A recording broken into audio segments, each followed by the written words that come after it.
السلام عليكم ورحمة الله تعالى وبركاته. மயிலாடுதுறை மாவட்டம் சீர்காழி வட்டம் புங்கனூர் ஜாமியா மஸ்ஜித் நிர்வாக சபையும் ஜமாஅத்துல் உலமா சபையும் மற்றும் நூருல் இஸ்லாம் சங்கமும் இணைந்து நடத்தும் நம் உயிரிலும் மேலான மாநபி ஸல்லல்லாஹு அலைஹி வஸல்லம் அவர்களின் பிறந்த நாளை முன்னிட்டு முதலாம் ஆண்டு மீலாது தொடர் சொற்பொழிவு நிகழ்ச்சி இன்று 9வது நாளாக துவங்க இருக்கின்றது. அது சமயம் சிறப்பு பேச்சாளராக மௌலானா மௌலவி என் அப்துல் காதிர் தாவூதி ஹஜ்ரத் இமாம் பெரிய பள்ளிவாசல் கூரைநாடு மயிலாடுதுறை அவர்களின் தலைப்பு மாநபி கட்டமைத்த பெண்கள் சமூகம் என்ற தலைப்பின் கீழ் உரையாற்ற இருக்கின்றார்கள். ஆங்காங்கே அமர்ந்திருக்கக்கூடிய ஜமாத்தார்கள், தாய்மார்கள், வாலிபர்கள், சிறார்கள் அனைவரும் மஜ்லிஸ் வந்து அமருமாறு தாழ்மையோடு கேட்டுக்கொள்ளப்படுகிறது.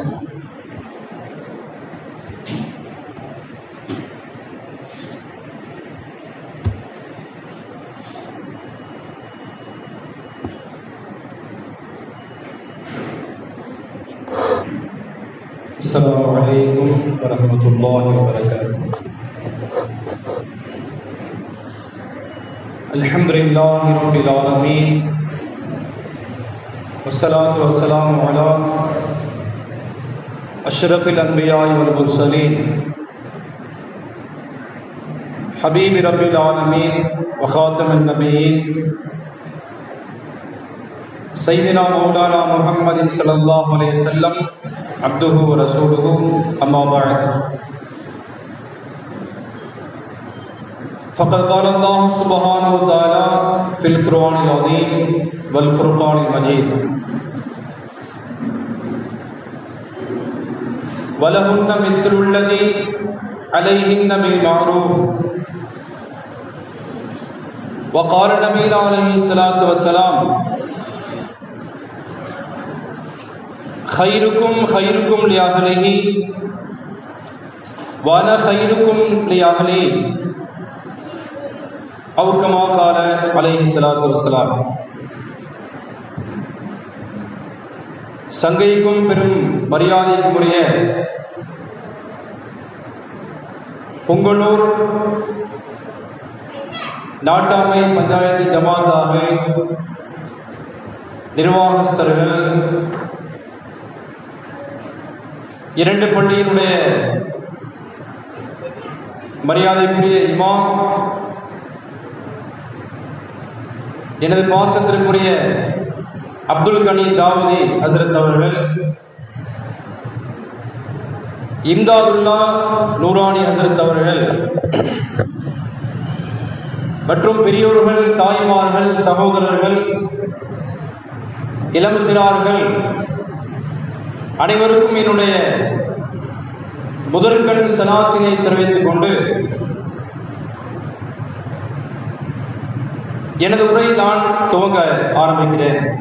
அஸ்ஸலாமு அலைக்கும் வரஹ்மத்துல்லாஹி வபரகாத்துஹு. எனக்கு வழங்கப்பட்டிருக்கும்படியான தலைப்பு மாணவி கட்டமைக்க பெண்கள் சமூகம் என்கிற தலைப்பில் எனக்கு பேச பணித்திருக்கிறார்கள். பொதுவாக ரபியுல் அவ்வல் மாதம் பிறந்துவிட்டாலே எவ்வாறு ஒரு முஸ்லீமுக்கு ரமலான் மாதம் பிறந்தால் மகிழ்வு ஏற்படுகிறதோ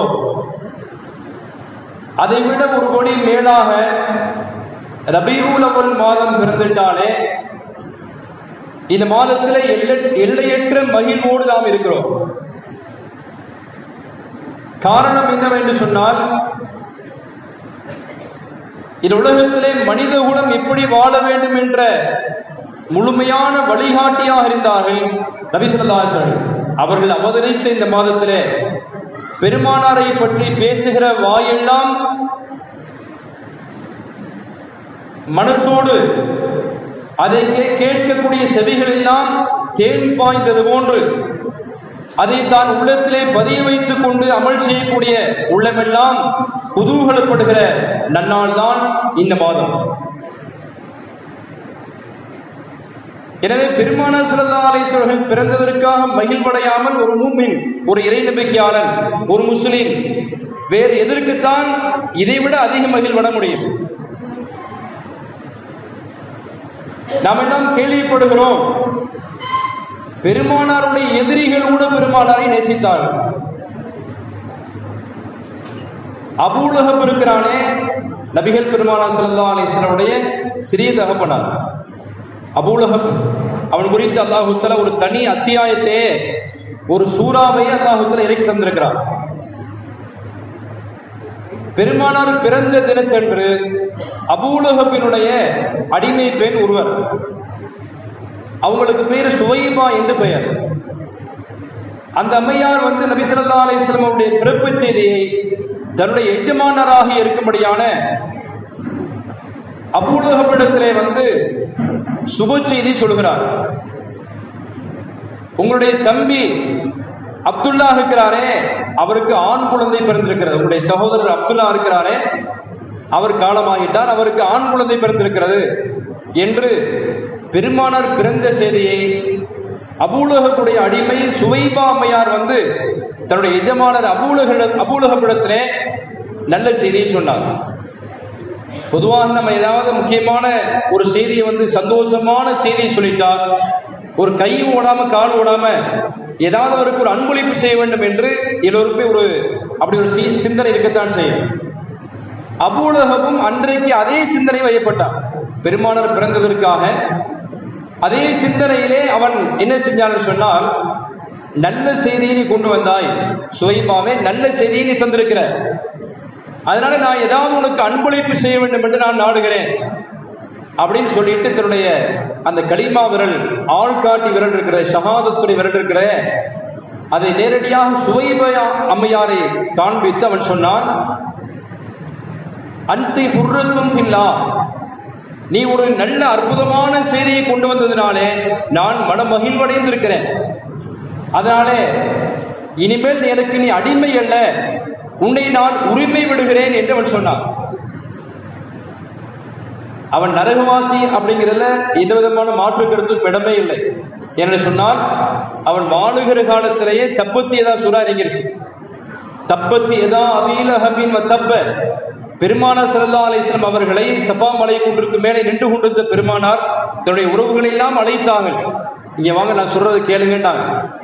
அந்த பேச்சை செவியேற்காத அபூ லஹப் பெருமானாரை பார்த்து சொன்னான், அலிஹாதா ஜமஅத்தனா, இதற்குத்தான் எங்களை எல்லாம் ஒன்று கூட்டினாயா அப்படின்னு ஸல்லல்லாஹு அலைஹி வஸல்லம் அவர்களை வசைபாடி இரண்டு கையிலேயுமே கொஞ்சம் மண்ணை எடுத்து அவன் வாரி தூட்டினான்.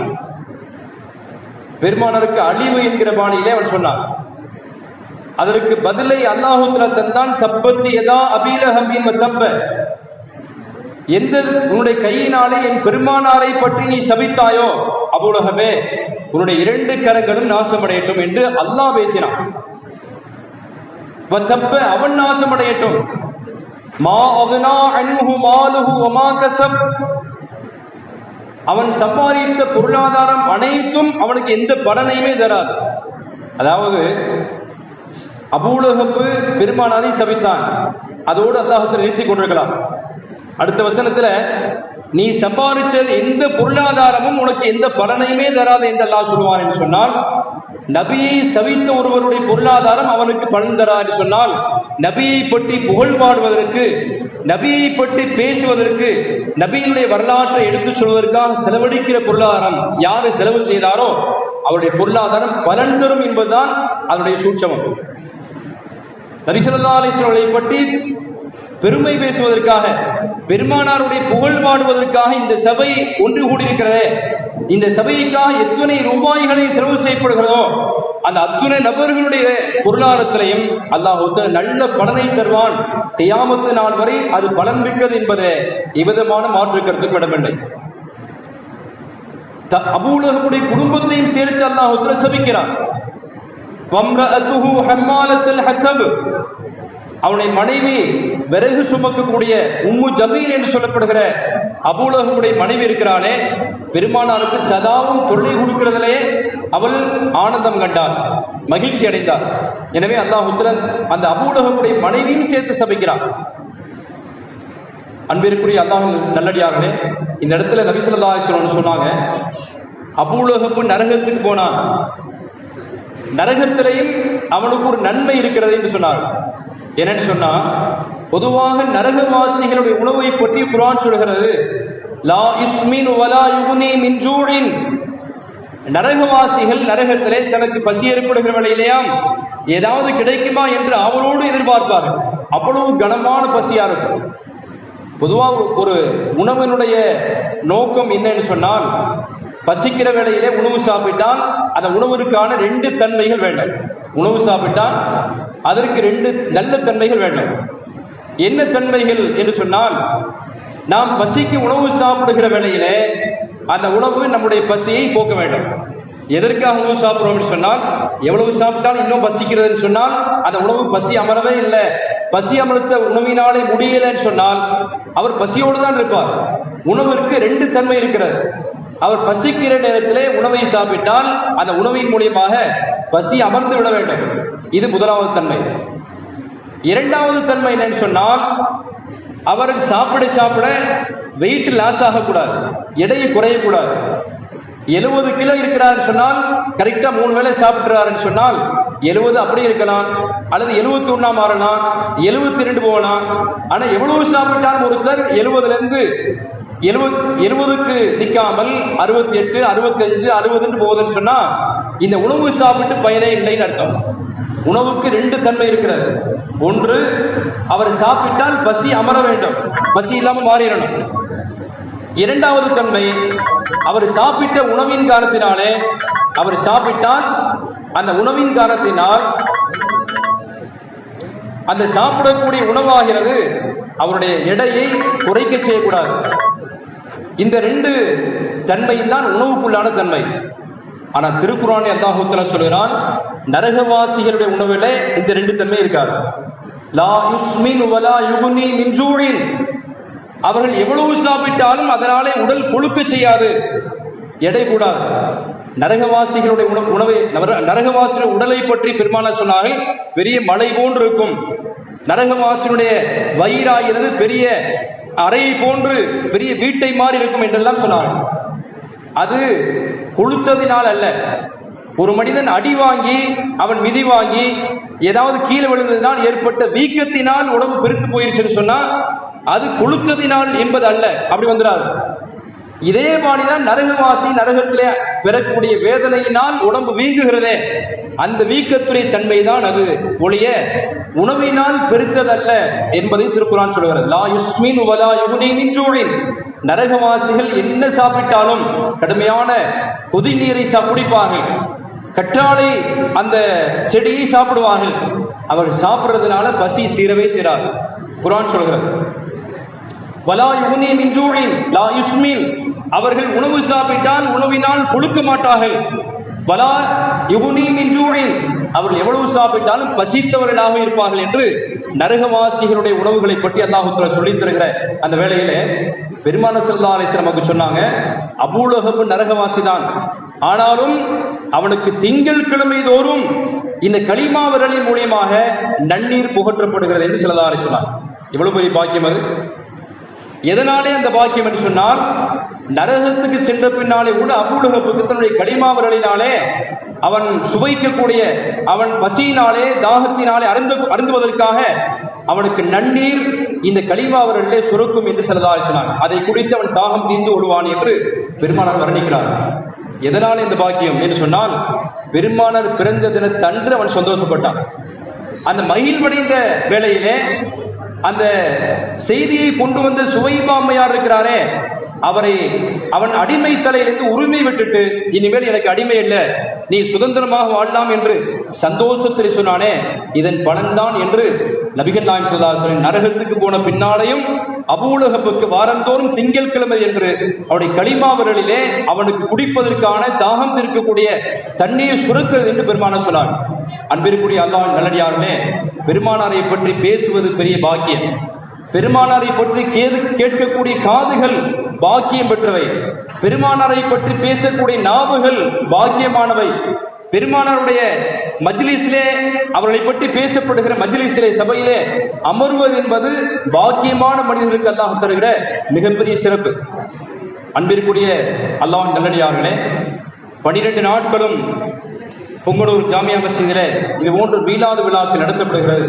அல்லாஹ் இந்த வரலாறுகளை கொண்டு போய் இளம் சிறார்களுடைய அந்த காதுகளில் ஒழிக்க செய்து அடுத்து வரக்கூடிய தலைமுறைகள் ஒவ்வொரு தலைப்பின் கீழாலும் பேசப்படுகிற இந்த வரலாற்று நிகழ்வை தன்னுடைய உள்ளத்திலே பதிய வைத்து அதன் பிரகாரம் தன்னுடைய வாழ்க்கையை அமைத்துக் கொள்வார் என்று சொன்னால் அது மிகப்பெரிய வெற்றிக்கான அடையாளம். அன்பிற்குரிய அல்லாஹ்வின் நல்லடியார்களே, இந்த உலகத்துல எதற்கோ பயிற்சிகள் வழங்குகிறாங்க. இந்த உலகத்துல எதற்கோ பயிற்சிகள் தரப்படுகிறது. பயிற்சி இல்லாம எவைகளுமே முழுமைத்துவம் பெறாது. பொதுவாக நமக்கு வழிகாட்டுதல் இல்லாமல் எந்த ஒரு காரியமே நம்மளால நடத்த முடியாது. நாம ஒரு 2 வீலர் ஓட்டுறோம் என்று சொன்னால் அது எப்படி ஓட்ட வேண்டும் என்கிற ஓட்டுவதற்கான பயிற்சியை சில காலங்கள் நாம் எடுத்துக்கொள்வோம். அந்த 2 வீலரிலே 2 சக்கர வாகனம் அல்லது 4 சக்கர வாகனங்களை ஓட்ட வேண்டும் என்று சொன்னால் அதற்கென்று பிரத்யேகமான முறையிலே பயிற்சி எடுத்துட்டு இவர் பயிற்சி எடுத்துக்கொண்டார் என்கிறதுக்கான அத்தாரிட்டி கார்டு, அந்த ஓட்டுநர் உரிமம் இருக்கிற அது இல்லாமல் நம்ம வாகனத்திலே பயணித்தோம் என்று சொன்னால் ஏதாவது ஆபத்துகள் ஏற்படலாம் அல்லது காவலர்கள் நம்மை பிடித்து அதற்காக ஃபைன் போட்டுருவாங்க. பயிற்சி எடுத்த பின்னாலே தான் அவர் அதற்கான தெளிவடைகிறார். அவர் அதற்கான ஒரு வழிகாட்டி வேண்டும். அதே போன்று நம்முடைய வீட்டிலே என்னென்ன முக்கியமான பொருள்களை எல்லாம் புழங்குகிறோமோ அதற்கென்று அதற்கான வழிமுறைகள் இருக்கிறது. நம்ம இஷ்டத்துக்கு எந்த ஒரு பொருளையுமே புழங்கிட முடியாது. உதாரணமாக நம்ம வீட்டில் ஒரு ஏசி வாங்கி வைக்கிறோம், ஏர் கூலர் வாங்குகிறோம் என்று சொன்னால் அதற்கு தேவையான வழிகாட்டுதல்களை 2 வகையில் அனுப்பி வைப்பாங்க. ஒன்று அந்த கேட்லாக் என்று சொல்றோமே, இந்த ஏசி எப்படி பயன்படுத்துகிறோம் என்கிற அந்த மெத்தேடுதல் இருக்கிறது. எத்தனை நம்பர்ல வச்சீங்கன்னு சொன்னா அந்த ஏசி ஆகிறது கூலிங் கிடைக்கும், குளுமையை நீங்கள் பெற முடியும் என்று அந்த அறிவிஞானம் நமக்கு வேணும். சமீபத்தில் கொஞ்ச நாளைக்கு முன்னால ஒரு 10 வருஷத்துக்கு முன்னால நான் உம்ராவுக்கு சென்றிருந்தேன். மதீனாவில் தங்கியிருந்த வேளையில நம்ம பொதுவாக ஃபேனை கொஞ்சம் ஸ்பீடா வைக்கிறதா இருந்தா, மின்விசிறிய வேகமா வைக்கிறதா இருந்தா 3ல இருந்து 4க்கு திருப்புவோம், அல்லது 4ல இருந்து 5க்கு திருப்பினால் கொஞ்சம் ஸ்பீடு கிடைக்கும். அதே சிந்தனையிலேயே 20ல இருந்து 25, 26, 28, 30ல வச்சுட்டா நல்ல கூலிங் வரும் போல என்று நினைத்து அந்த ஏசியை இயக்கக்கூடிய தன்மை அப்படி நமக்கு தெரியல. 30ல வச்சுட்டு படுத்தோம், அந்த ரூம் பூரா ஒரே வேர்த்து தள்ளுது. இப்படி ஏசி இல்லாத ரூம்ல வந்து போட்டாங்களே அப்படின்னு சொல்லி நாங்களாம் பேசி கொண்டிருக்கிறோம். ஏசி எப்படி அதை -டிகிரி கொண்டு வந்தால்தான் 15, 16 அப்படி கொண்டு போனால்தான் கீழே நோக்கி நம்பரை மாற்றினால்தான் அது கூலிங் கிடைக்கும் என்கிற இந்த ஞானம் தெரிந்தவர் தான் அதை இயக்க முடியும். அப்ப அதற்கென்று ஒரு வழிகாட்டல் வேண்டும். எதற்காக அதை சொல்லுகிறேன் என்று சொன்னால், அப்ப சாதாரணமாக நம்ம புழங்கக்கூடிய பொருள்களுக்கே அதற்கென்று ஒரு வழிகாட்டுதல் இருக்கிறது, நெறிமுறை இருக்கிறது. நம்ம இஷ்டத்துக்கு அதை பயன்படுத்தினோம் என்று சொன்னால் அவருடைய நன்மைகளை நம்ம பெற முடியாது. நம்ம வீட்டில் உள்ள வாஷிங் மிஷின் இருக்கிறது, அதை நம்ம இஷ்டத்துக்கு திருப்பினால் லேசான சேலைகள் இருக்கிறது, லேசான சட்டைகள் இருக்கிறது, அதற்கென்று ஒரு சுவிட்ச் இருக்கிறது, அதை திரியினால் அது துவைக்கும்.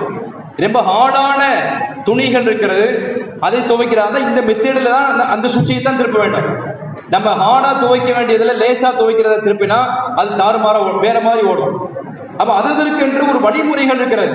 நேரடியாக அந்த கம்பெனிக்காரனை வந்து சொல்லி கொடுப்பாங்க, இப்படித்தான் நீங்க சுவிட்சை திருப்பணும், இப்படி தண்ணி ஊற்றணும், அது வந்து ட்ரையருக்கு இப்படி போகணும், தண்ணி போகணும் என்றெல்லாம் சொல்லி கொடுக்கறதுக்கு ஒரு ஆள் வர்றாங்க. அதான உலகத்துறை நடைமுறை. எந்த ஒரு பொருளை எடுத்தாலும் மிக்சி எப்படி யூஸ் பண்ணோம் அது நமக்கு அதற்கான ஞானம் வேண்டும். ஆனால் இந்த துனியாவில் பிறந்ததிலிருந்து நாம் மறுமைக்கு போய் சேர்ற வரைக்கும் அனைத்துக்குமே ஒவ்வொரு பொருள்களுக்குமே இப்படி வழிகாட்டுவதற்கு ஒருத்தர் வந்து சொன்னால்தான் நம்மளாலே அதை செயல்படுத்த முடிகிறது, அவருடைய நன்மைகளை நம்மளாலே அடைந்து கொள்ள முடிகிறது. ஆனால் எல்லா பொருள்களை விட கண்ணியமாக படைக்கப்பட்ட மனிதன் தான் முக்கியமானவன். திருக்குர்ஆன் சொல்கிறது, வஃபல்லல்னாஹும் அலா கஸீரின் மிம்மன் ஹலக்னா தஃதீலா. உலகத்திலே படைக்கப்பட்ட அனைத்து படைப்புகளை விடவும் மனிதனை நாம் சங்கை பிடித்திருக்கிறோம், ரொம்ப சிறப்பாக படைச்சிருக்கிறோம். அல்லாஹ் சொன்னார். சிறப்பாக படைத்த நாம எப்படி வாழணுங்கிற மெத்தேட் ஆகிறது, வழிமுறையாக நமக்கு நாம தெரிந்து கொள்ள முடியாது. அதற்கு ஒரு சிறந்த வழிகாட்டியை அல்லாஹ் தஆலா அனுப்பி வைத்திருக்கிறான். அவர்கள் தான் அண்ணல் பெருமான ஸல்லல்லாஹு அலைஹி வஸல்லம். உலகத்திலே உள்ள எல்லா மனிதர்களுமே கண்ணு தெரியாத குருடர்களை போன்றுதான், கண் பார்வை அற்றவர்களை போன்று. கண் பார்வை யாருக்கு இருக்கிறதோ அவர் சொன்னால் அதன் பிரகாரம் கேட்டு நடக்க வேண்டும். கண் பார்வை இல்லாதவர்கள் எல்லாம் ஒரு 4 நபர்கள் இருந்தாங்க. கண் பார்வை எல்லாம் தெரியாத ஒரு 4 நபர்களிடத்துல யானையை பார்த்து நீங்கள் சொல்ல வேண்டும். 4 பேர் இருந்தாங்க. 4 பேருமே கண்ணு தெரியாத நபர்கள். யானையை பார்த்து மேதாவிகள் என்று தமிழ்ல ஒரு பழமொழி இருக்கிறது. அந்த 4 பேருக்குமே கண் பார்வை தெரியாது. அந்த 4 நபர்களையும் அழைத்து சொன்னார்கள், 4 பேரையும் நீங்க யானையை பார்த்துட்டு கண்ணு தெரியலதான், அந்த யானையை பார்த்துட்டு யானை எவ்வாறு இருக்கிறது என்பதை நீங்க சொல்ல வேண்டும், ரிசர்ச் பண்ணிட்டு சொல்லணும். யானையை பற்றி ஆய்வு செஞ்சுட்டு கண்ணு தெரியாதவர்களே, கண் பார்வையற்றவர்களே, யானை எப்படி இருக்குங்கிறத அவருடைய ஃபீட்பேக்க, அதனுடைய தத்ரூபங்களை பற்றி நீங்க விளக்கணும் என்று சொன்னாங்க. முதல்ல ஒருத்தர் போனார், கண் பார்வையற்றவர். அவர் யானையினுடைய வயிற்றை பூரா தடவி பார்த்தார். யானையினுடைய வயிற்றை முழுசா தடவி பார்த்துட்டு, யானை என்பது அந்த பழைய காலத்துல நெல் அரிசி எல்லாம் கொட்டி வைக்கக்கூடிய ஒரு பெரிய மண்பானை இருக்கிறதே, எங்கள் பகுதியில் அது குழுமைன்னு சொல்லுவாங்க. அந்த பிரம்மாண்டமான ராட்சத மண்பானை இருக்கிறதே, அரிசி கொட்டி வைக்கக்கூடிய அந்த அந்த களையம், மண் களையம் இருக்கிறதே, அது மாதிரி இருக்கின்றார் அவர். இவர் தடவி பார்த்துட்டு சொன்னார். இரண்டாவது இன்னொருத்தர் போய் கண்ணு தெரியாது, இப்ப நான் பார்க்கிறேன்னு போனார். யானையுடைய 4 காலை தடவி பார்த்துட்டு வந்து சொன்னார், யானை என்பது ஒரு பெரிய தூணு மாதிரி இருக்கின்றார். தூணு எப்படி நிற்கிறதோ இதே மாதிரி இதுதான் யானை என்றார். அவருடைய கருத்து. மூணாவதாக இன்னொருத்தர் யானையினுடைய வாழையை தடவி பார்த்துட்டு சொன்னார், யானை என்பது தொடப்பு கட்ட மாதிரி இருக்கின்றார். 4வது ஒருத்தர் யானையினுடைய காதுகளை பார்த்துட்டு சொன்னார், யானை என்பது அந்த தவிடுகளை எல்லாம் அரிசியெல்லாம் புடைக்கக்கூடிய முறம் இருக்கிற சிப்பின்னு சொல்றோம் இல்லையா, இந்த முறத்து மாதிரி இருக்கிறது என்று அவர் சொன்னார். 4 பேருமே கண்ணு தெரியாதவர்கள், 4 பேரும் தொட்டு பார்த்து தான் சொல்றாங்க. ஆனா இந்த 4 பேருடைய ரிசல்ட்டுமே பொய்யானது. யானையை பற்றி யாருக்கு தெரியும் என்று சொன்னால், அதை நேரடியாக கண்கூடாக பார்க்கிறாரே அவருதான் யானையை பற்றி வர்ணிக்க முடியும். கண் பார்வை இல்லாத ஒரு மனிதன் எப்படி யானையை 4 பேர் 4 விதமாக சொன்னாங்களோ, 4 பேர் சொன்ன வார்த்தையுமே பொய்யானது. இதே போன்றுதான் உலகத்தில் உள்ள எல்லாருமே கண் பார்வையற்றவர்களை போன்றுதான். அகப்பார்வை உடையவர்கள், ஆகிரத்தை பற்றி நன்கு தெரிந்தவர்கள், கபருடைய வாழ்க்கையை பற்றி நன்கு அறிந்தவர்கள், சுவர்க்கத்துக்குள்ளாலே மெஹராஜ் பயணத்திலே சென்று உள்ளே நுழைந்து பார்த்தவர்கள், நரகம்தான் எப்படி இருக்கும் என்று பார்த்து வந்தவர்கள், அல்லாவை பார்த்தவர்கள், அரிசை பார்த்தவர்கள், துனியாவில் மனுஷன் எப்படி வாழணும் என்கிற மெத்தேடை சொல்லிக் கொடுத்த ஒரே ஒரு மனிதர் நமக்கெல்லாம் மிகப்பெரிய வழிகாட்டியாக வந்திருக்கும்படியான அண்ணல் நபி ஸல்லல்லாஹு அலைஹி வஸல்லம் மட்டும்தான். நாம் அனைவர்களுமே கண் பார்வையற்றவர்கள் போன்றுதான் இருக்கிறோம். கண் பார்வை தெரிந்தவர்கள் பெருமானார் மட்டும்தான். எனவே கண் பார்வை அற்றவர் நான் ஏன் இஷ்டத்துக்கு நான் ரூட்டில் போவேன் என்று சொன்னால் ஏதாவது பள்ளத்தில் விழுந்துருவார், ஏதாவது ஒரு சிக்னல்ல அவர் இஷ்டத்துக்கு போவார் என்று சொன்னால் தடுமாறி கீழே விழுந்துட்டு ஆபத்து ஏற்பட்டுரும். பெருமானார் கண் பார்வையோடு நமக்கு சொல்லியிருக்கிறார்களே, அதை முழுமையாக யார் பின்பற்றி நடக்கிறார்களோ எல்லா துறைகளுக்கும் பெருமானார் வழிகாட்டி இருக்கிறார்கள். குடும்பவியல் வழிகாட்டாத துறையே இல்லை. குடும்பவியலை பற்றி அக்குவேறு ஆணிவராக நபி ஸல்லல்லாஹு அலைஹி வஸல்லம் தாய், தந்தை, பிள்ளை, தாய் மாமா, சின்னத்தா, பெரியத்தா, மாமி, மாமியினுடைய பிள்ளைகள், ஒரு மனிதன் இந்த உலகத்திலே வாழக்கூடிய உறவு முறைகளோடு எவ்வாறு பேணி வாழ வேண்டும் என்பதற்கான அத்துணை செய்திகளையும் பெருமானார் நமக்கு சொல்லிக் கொடுத்திருக்கிறார். வியாபாரம் என்று சொன்னால் அதிலே ஹலால் ஹராம் என்ன, வட்டி எப்படிப்பட்டது, எதெல்லாம் வட்டி வட்டி இல்லாதது என்பதை பற்றி எல்லாம் நபி ஸல்லல்லாஹு அலைஹி வஸல்லம் விலாவரியாக சொல்லியிருக்கிறார். ஆனால் நம்ம இன்றைக்கு எடுக்க வேண்டிய, தெரிந்து கொள்ள வேண்டிய செய்தி, ஒவ்வொரு தலைப்புகளாலும் பேசினால் கூட பெருமானார் ஸல்லல்லாஹு அலைஹி வஸல்லம் பற்றி பேசிக்கொண்டே இருக்கலாம். வாழ்நாள் எல்லாம் போதாது வள்ளல் நபிகளின் புகழ்பாட என்று ஒரு கவிஞர் சொன்னார். அதுபோன்று பெருமானாரை பற்றி நபியுள்ள வள்ளை மட்டுமல்ல, வாழ்நாள் முழுவதும் பேசிக் கொண்டிருந்தாலும் பெருமானார் ஸல்லல்லாஹு அலைஹி வஸல்லம் வாழ்க்கை என்பது ஒரு அற்புதம் தான். அது பேசி தீர முடியாது. அவ்வளவு நிறைவான ஒரு வாழ்க்கையை நபிகள் பெருமானார் ஸல்லல்லாஹு அலைஹி வஸல்லம் வாழ்ந்திருக்கிறார்கள். எனவே நம்ம இன்ஷா அல்லாஹ் இப்பொழுது தலைப்பு கீழாலே போயிடலாம். நபிகள் நாயகம் ஸல்லல்லாஹு அலைஹி வஸல்லம் காலத்திலே பெண் மக்கள் எப்படி இருந்தாங்க, பெருமானார் வந்த பின்னாலே அந்த பெண் சமுதாயம் எப்படி கட்டமைக்கப்பட்டது, அவர்களுக்கான உரிமைகளை ரசூல் ஸல்லல்லாஹு அலைஹி வஸல்லம் சமுதாயத்தில் எவ்வாறு அங்கீகாரம் பெற்று தந்தார்கள் என்பதை பற்றி நாம சில நேரங்கள் ஆய்வு செய்ய கடமைப்பட்டிருக்கிறோம். அன்பிற்குரிய அல்லாஹ்வின் நல்லடியார்களே, கருமை தேசம் என்று சொன்னால், இருள் சூழ்ந்த பகுதி என்று சொன்னால், அன்றைய உலகத்திலே 1400 வருஷத்துக்கு முன்னாலே உள்ள அரபு நாடுதான். பெண் குழந்தை பிறந்தாலே அதை உயிரோடு குழி தோண்டி பிதைக்கக்கூடிய அப்படியான குலப்பெருமையிலே தான் அந்த அரபிகள் வாழ்ந்தார். பெண் குழந்தை பிறந்திருக்கிறது சொன்னால் அது சந்தோஷமான செய்தி அல்ல. குர்ஆன் அந்த அன்றைய அரபிகள் குறித்து குர்ஆன் பேசுகிறது, நமக்கு அப்படியே லைவ் டெடிகேஷன் பண்ணுகிறது. குர்ஆன் சொல்கிறது, வைதா புஷ்ஷிரா அஹதுஹும் பில் உன்சா, அந்த அரபிகளிடத்திலே யாருக்காவது பெண் குழந்தை பிறந்திருக்கிறது என்கிற நற்செய்தி சொல்லப்பட்டால், சுப செய்தி சொல்லப்பட்டது சொன்னால், லல்ல வஜுஹு முஸ்வத்தன் வஹு கலீம், அவருடைய முகம் கருத்து போய் சுருங்கி போய்விடும் என்று குர்ஆன் சொல்கிறது. எப்படியான வார்த்தை அது? ஒரு மனிதனுக்கு சில விஷயம் பிடிச்சால் அவருடைய முகத்திலே சந்தோஷம் தெரிகிற காட்சியை பார்க்கிறோம். ரொம்ப சந்தோஷமா இருக்கு, என்ன விஷயம் என்று கேட்டுருவோம். முகம் டல்லாயிட்டா, உள்ளம் டல்லாயிட்டதுன்னு சொன்னால், உள்ளம் சோர்வடைந்தால் அது முகத்தில் தெரிஞ்சிடும்.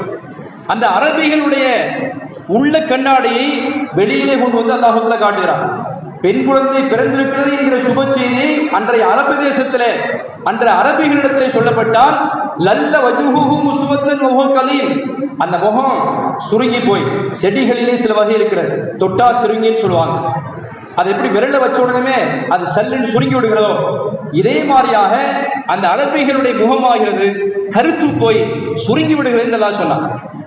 பெருமானார் ஸல்லல்லாஹு அலைஹி வஸல்லம் அந்த நுபுவத்துக்கெல்லாம் முன்னாலே பெண் குழந்தை பிறந்தால் புதைக்கிற கலாச்சாரம், அது பெண்களுக்கு மரியாதை இல்லாத கலாச்சாரம். பெண்களுக்கு வாழ்வுரிமை பெற்று தந்தவர்கள் பெருமானார் ஸல்லல்லாஹு அலைஹி வஸல்லம், பெண்களுக்கு கல்வி உரிமை அளித்தவர்கள் பெருமானார் ஸல்லல்லாஹு அலைஹி வஸல்லம், பெண்களுக்கு திருமணத்திலே உரிமை இருக்கிறது என்று அவர்களுக்கு உரிமையை வாங்கி தந்தவர்கள் எம்பெருமானார் ஸல்லல்லாஹு அலைஹி வஸல்லம், பெண்களுக்கு சொத்துக்கான உரிமை இருக்கிறது என்பதையெல்லாம், எத்துணை உரிமைகள் எல்லாம் இந்த பெண் சமுதாயத்து பெண் மக்களுக்கு வாங்கி கொடுக்க வேண்டுமோ அவர்களுக்கு சில உரிமைகளையும், அதே போன்று அவர்களுடைய பாதுகாப்பு கருதி சில கட்டமைப்புகளையும் பாதுகாப்பு அம்சத்தோடு இஸ்லாம் அவர்களை கண்ணியமான உயர்ந்த இடத்தை வைத்து பார்க்கிறது. ஒரு சஹாபி தஹியத்துல் கலபி அப்படிங்கிற சஹாபி, நபி தோழர், அவர் பார்க்கிறதுக்கு ரொம்ப அழகா இருப்பார், ரொம்ப அழகான சஹாபி. ஹதீஸில் வருகிறது, பல்வேறு தருணங்களிலே ஜிப்ரீல் அலைஹிஸ்ஸலாம் அவர்கள் கூட தஹியத்துல் கலபி ரலியல்லாஹு தஆலாவுடைய அந்த ஒரிஜினலான தோற்றத்திலே தான் பெருமானாரிடத்தில் வருகை தருவாங்க. அப்பேற்பட்ட உன்னதமான சஹாபி. ஒரு மலக்கு மனித உருவெடுக்க வேண்டும் என்று சொன்னால் அதற்கு ஜிப்ரீல் அலைஹிஸ்ஸலாம் தேர்ந்தெடுத்த உருவம் யாருடைய உருவம் என்று சொன்னால் அவர் தஹியத்துல் கலபி ரலியல்லாஹு தஆலாவுடைய உருவம். அப்படிப்பட்ட அழகான சஹாபி. அவருக்கு இந்த தீன் மீது ரொம்ப ஆசை ஏற்பட்டு பெருமானார் ஸல்லல்லாஹு அலைஹி வஸல்லம் சபைக்கு வருகை புரிகிறார். அன்றைய மஸ்ஜித் நபவியிலே அதிகாலை நேரத்திலே ஃபஜ்ருடைய தொழுகைக்கெல்லாம் பின்னால நபிகள் பெருமானார் ஸல்லல்லாஹு அலைஹி வஸல்லம் உரை நிகழ்த்துகிற வேளையிலே அந்த மஜ்லிஸுக்கு வர்றார். சஹாபாக்களுக்கு அவரை பற்றி ஒரு வித்தியாசமான கண்ணோட்டம். இவருக்கு ஐயாமுல் ஜாஹிலியத்திலே மார்க்கத்தை பற்றி அறியாத காலத்துல என்னென்ன தவறுகள்லாம் செஞ்சிருக்கிறார் தெரியுமா என்று அவரை பற்றி ஒரு கண்ணியம் இல்லாத பார்வை. தஹியத்துல் கலபி உள்ளே வருகை புரிகிறார். சஹாபாக்களுடைய அவர் மீது இருந்த வேறு மாதிரியான கண்ணோட்டத்தை பெருமானார் திருப்பி அமைப்பதற்காக தன்னுடைய சால்வையை அவர் கொடுத்து அனுப்பினார். அவர் அருகில வந்து உட்கார சொன்னார். அவர் பக்கத்தில் வந்தார். யார் சொல்லதான், எனக்கு தீனுல் இஸ்லாத்தை சொல்லிக் கொடுங்கள், எனக்கு கலிமா சொல்லிக் கொடுங்கண்டார். நபிகள் நாயகம் ஸல்லல்லாஹு அலைஹி வஸல்லம் கலிமா சொல்லிக் கொடுத்தாங்க. நீங்க இந்த மார்க்கத்தை ஏற்றுக்கொண்டது ரொம்ப சந்தோஷம், அல்ஹம்துலில்லாஹ் என்று சொல்லி முடித்தார்கள். அவர் சற்று நேரத்துக்கெல்லாம் தேம்பி அழ ஆரம்பிச்சிட்டார். பெருமானார் கேட்டார்கள், மா யுபகீக யா தஹியா, தஹியத்துல் கலபி அவர்களை எதற்காக வேண்டி நீங்க அழுகிறீன்னு கேட்டாங்க. அவர் சொன்னார், நாயகமே, நான் தீனுல் இஸ்லாத்தை ஏற்றுக்கொண்டேன், அல்ஹம்துலில்லாஹ், அல்லாஹ் எனக்கு பாக்கியத்தை செஞ்சிருக்கிறான். ஆனால் இந்த கையினாலே என்னுடைய பிள்ளைகள் பேரம்பேத்திகள் இப்படி என்னுடைய குடும்பத்திலே உள்ள நிறைய பெண் குழந்தைகளை 70க்கும் மேற்பட்ட என்னுடைய பெண் மக்களை எல்லாம் நான் குழி தோண்டி புதைத்த, உயிரோடு புதைத்த பெரிய பாவியாக இருக்கிறேன் நாயகமே என்று பெருமான ஸல்லல்லாஹு அலைஹி வஸல்லம் இடத்திலே கண்ணீர் வடிக்கிறார். பெருமான ஸல்லல்லாஹு அலைஹி வஸல்லம் ஆடி போயிட்டாங்க. அல்லாஹ்விடத்திலே துஆ செய்தார்கள், யா அல்லாஹ், இவருடைய விஷயம் எப்படி என்று கேட்டபொழுது அல்லாஹ் சொன்னான், அவருடைய எல்லா பாவத்தையும் மன்னிக்கிறேன் அல்லாஹ் சொன்னான். இன்றைக்கும் நீங்கள் உம்ரா ஹஜ்ஜுக்கு சென்றால் அல்லாஹ் நம் அனைவருக்கும் ஹஜ் உம்ரா செய்யக்கூடிய பாக்கியத்தை குடும்பத்தாரோடு நசீபாக ஆக்கி தந்தல்வானா. கண்ணி மிகுந்த அல்லாஹ் நல்லடியார்களே, அந்த ஹரமுக்கு பக்கத்துல ஷபைகா அப்படிங்கிற ஒரு இடம் இருக்கு, தாரு தௌஹீதுக்கு பக்கத்துல. நீங்க சென்றால் அங்கே பார்க்கலாம். அந்த இடத்துல பில்டிங் கட்டுறதா இருந்தா கிட்டத்தட்ட ஒரு 2000-3000 ஹாஜிகளுக்கு மேலே அங்க தங்கக்கூடிய அளவிலே ஒரு பெரிய பில்டிங் கட்டலாம். அவ்வளவு பெரிய இடம் அது. அதெல்லாம் அன்றைய அரபிகள் பெண் மக்களை உயிரோடு தோண்டி குழி தோண்டி புதைத்த இடம்தான். இன்றைக்கும் அந்த பெண் மக்களுடைய எலும்பு கூட அல்ல, தோண்டினால் அந்த பெண் மக்கள், பெண் குழந்தைகள் அப்படியே பாடி அழுகிறாம அல்லாஹ் அப்படியே வச்சிருக்கிறான். நாளை மறுமை கியாமத்து நாளையே அந்த பெண் மக்களிடத்தில் அல்லாஹ் கேட்பான், வைதல் மௌஊதத்து சுயிலத் பிஐயி தன்பின் குத்திலத், என்ன பாவத்தை நீ செய்தாய், உன்னை எதற்காக புதைத்தார்கள் அந்த அரபிகள் என்று அல்லாஹ் ஒட்டுமொத்தமான அந்த அரபிகள் புதைத்தார்களே அவர்களை முன்னிலையில் வைத்து அல்லாஹ் கேட்பான் என்பதாக திருக்குர்ஆன் சொல்கிறது. அந்த இடத்தை இன்றைக்கு சவுதி கவர்மெண்ட் பாதுகாத்து வச்சிருக்கிறது. கண்ணி மிகுந்த அல்லாஹ் நல்லடியார்களே, ஒரு பெண் மக்களை புதைக்கப்படுகிற கலாச்சாரத்திலே தான் அண்ணல் பெருமானார் அவனுக்கெல்லாம் வழிகாட்டுதலாக இந்த உலகத்தில் தோண்டி அமைந்தார். அந்த கலாச்சாரத்தை வேரோடும் வேரடி மண்ணோடும் குழி தோண்டி புதைத்து பெண் மக்கள் மதிக்கப்பட வேண்டியவர்கள், போற்றப்பட வேண்டியவர்கள், அவர்களுக்கு என்னென்ன உரிமைகள் எல்லாம் வழங்க வேண்டுமோ அதை அனைத்தையும் நான் தருகிறேன் என்று நபிகள் நாயகம் ஸல்லல்லாஹு அலைஹி வஸல்லம், பெண் மக்கள் வாழ்வதற்கு தகுதியானவர்கள், ஒரு ஆணுக்கு என்னென்னெல்லாம் கடமை உரிமைகள் இருக்கிறதோ அதற்கு சரி நிகரான உரிமைகளும் கடமைகளும் அவருக்கு இருக்கிறது. வலஹுன்ன மிஸ்லுல்லதி அலைஹின்ன பில் மஅரூஃப், திருமறை அல் குர்ஆன் அவர்களை பற்றி போற்றுகிறது. வலஹுன்ன அந்த பெண் மக்களுக்கு இருக்கிறது, மிஸ்லுல்லதி அலைஹின்ன பில் மஅரூஃப், ஒரு ஆணுக்கான கடமை உரிமைகள் எப்படி இருக்கிறதோ அதுக்கு சரிக்கு சரியான கடமைகளும் உரிமைகளும் அவர்களுக்கும் இருக்கிறது என்பதாக முதல்ல வாழ்வுரிமையை நபி ஸல்லல்லாஹு அலைஹி வஸல்லம், பெண் குழந்தை பிறந்தால் அவர்கள் புதைக்கப்பட வேண்டியவர்கள் அல்ல, அவர்கள் வாழ வைக்கப்பட வேண்டியவர்கள் என்பதாக வாழ்வுரிமையை பெற்றுத் தந்தவர்கள் அண்ணல் நபி ஸல்லல்லாஹு அலைஹி வஸல்லம். அதனால்தான் பெருமானார் ஸல்லல்லாஹு அலைஹி வஸல்லம் நாம் இன்றைக்கு விழா எடுத்துக் கொண்டிருக்கிறோம். பெண்கள் போற்றுகிறார்கள், உலகளாவிய அளவிலே உள்ள அறிஞர்கள் புகழ் பாடுகிறார்கள். இரண்டாவதாக பெண்களுக்கு கல்வி அறிவை வேண்டும் என்பதாக ஸல்லல்லாஹு அலைஹி வஸல்லம் சொன்னார். தலபுல் இல்மி ஃபரீலத்துன் அலா குல்லி முஸ்லிமின் வ முஸ்லிமத்தின், பெண்கள் அடுப்பூதும் பெண்களுக்கு படிப்பதற்கு என்று ஒருத்தன் சொன்னார். இந்த மார்க்கம் அதை தகர்த்தெறிந்தது. ஒரு ஆண் எப்படி கல்வியினுடைய எல்லை வரை தொட முடியுமோ அதுபோன்று பெண் சமுதாயம் படிப்பறிவை பெறுவது என்பது எப்படி ஃபஜ்ர் தொழுகிறது பரதோ, எப்படி தொழுகைகள் பரதோ, எப்படி ரமதானில நோன்பு வைக்கிறது பரதோ, எப்படி வசதி வாய்ப்பு இருந்தால் ஜகாத் கொடுக்கிறது பரதோ, வசதி வாய்ப்பு இருந்து உடல் ஆரோக்கியம் பெற்றிருந்தால் அவர் ஹஜ் செய்வது அவர் மீது கடமையோ பரதோ, அதுபோன்று ஆண்களை போன்று பெண்களும் கல்வியை தேடிக்கொள்வது என்பது கட்டாய கடமை என்பதாக நபிகள் நாயகம் ஸல்லல்லாஹு அலைஹி வஸல்லம் பெண் மக்களை கல்விக்கு சொந்தக்காரர்கள் என்று நமக்கு அடையாளம் காட்டினார். இன்றைக்கு நிறைய குடும்பங்களிலே குடும்ப பிரச்சனைக்கு எல்லாம் அடிப்படையான காரணம் என்னன்னு சொன்னால், அன்றைய காலத்தில் அரபு தேசத்திலே நிறைய தலாக்குகள் ஏற்படும். காரணம் கல்வி அறிவு இல்லாதனால. ஒரு ஆடவன் 5, 6, 7 அப்படி எத்தனையோ பெண்களை அடுக்கடுக்காக திருமணம் செய்து கொண்டே போவான். எந்த அளவுக்கு என்று சொன்னால் ஹதீஸ்ல இருக்கிறது, அன்றைய அரபிகள் தான் மனைவி இறந்துட்டால் இன்னொரு 2ஆம் திருமணம் செய்து கொண்டு வாழுகிறாரே, அந்த 2ஆம் திருமணத்திலே கிடைத்த அந்த தாய் மற்ற பிள்ளைகளுக்கெல்லாம் அவங்க தாய் முறைதான். தகப்பனாருடைய மனைவி என்பவர் தன்னுடைய பிள்ளைகளுக்கும் தாய் தான். தகப்பனார் காலமாயிட்டால் அந்த அம்மாவை அந்த குடும்பத்தில் உள்ள மூத்த மகன் திருமணம் செய்து விடுவார். இப்படியெல்லாம் கேடுகட்டு கலாச்சாரம் இருந்தது. அதையெல்லாம் நபிகள் நாயகம் ஸல்லல்லாஹு அலைஹி வஸல்லம் ஒழித்து கட்டினார். பெண்களுக்கு கல்வியுரிமையை பெற்றுக் கொடுத்தார்கள். நபிகள் நாயகம் ஸல்லல்லாஹு அலைஹி வஸல்லம் சஹாபி பெண்கள் வந்து கேட்டாங்க, நாயகமே, ஆண்கள் அதிகமாக நிறைய நன்மைகளை கொள்ளடிச்சுட்டு போயிறாங்க, உங்களோட இருக்கக்கூடிய பாக்கியத்தை பெறுகிறார்கள், தொழுகையில, ஜிஹாதுல, அது மாதிரி தங்களுடைய பிரயாணங்களிலே எல்லாத்திலுமே தாங்களோட இருந்து கொண்டிருக்கிறார்கள், நாயகமே, பெண்களுக்கு ஏதாவது ஒரு மார்க்க உபன்யாசம் செய்யுங்களேன், அதுக்கு ஏதாவது ஒரு வழிவகை செய்யுங்களேன் என்று கேட்டுக்கொண்டார். நபிகள் நாயகம் ஸல்லல்லாஹு அலைஹி வஸல்லம் வாரத்தில் ஒரு தடவை பெண்களுக்கான பிரத்யேகமான முறையிலே அந்த மதீனா நகரத்திலே பெண்களுக்குண்டான கல்வியினுடைய அவசியத்தை பற்றி சமுதாயத்தில் போதிப்பதற்காக ஒரு சஹாபியினுடைய வீட்டை தெரிவு செய்து அந்த வீட்டிலே தான் வாரத்துக்கு ஒரு முறை பெண் கல்விக்கான அந்த விஷயத்தை வித்திட்டவர்கள் நபி ஸல்லல்லாஹு அலைஹி வஸல்லம். அதுல நீங்க உங்களுக்கு என்னென்ன சந்தேகம் எல்லாம் கேளுங்கன்னு கேட்டாங்க. ஒரு சஹாபி பெண்மணி கேட்டாங்க, நாயகமே எனக்கு 3 குழந்தைகள் இருந்தது, எனக்கு 3 குழந்தைகள், அது சின்ன பிள்ளைகளே பருவ வயதை அடையிறதுக்கு முன்னாலேயே பிள்ளைகள்லாம் மௌத்தாயிட்டாங்க நாயகமே, அதனால் நான் பொறுமையாக இருக்கிறேன், எனக்கு என்ன கிடைக்கும் என்று கேட்டார். நபி ஸல்லல்லாஹு அலைஹி வஸல்லம் வலக்கில் ஜன்னா, உங்களுக்கு சுவர்க்கம் உண்டு என்று அவர்களுக்கு சுப செய்தி சொன்னார். இரண்டாவது இன்னொரு பெண்மணி என்று கேட்டாங்க, நாயகமே எனக்கு 2 குழந்தை, 2மே மௌத்தா போயிருச்சு, இப்ப என்ன செய்யறது? நபிகள் நாயகம் ஸல்லல்லாஹு அலைஹி வஸல்லம் வலக்கில் ஜன்னா இஸ்பிரி வல் தஹ்தஸிபி, அல்லாஹ்விடத்தில் பொறுமையாக இரு, அல்லாஹ்விடத்தில் கூலியை எதிர்பார்ப்பாய் என்று சொன்னார்.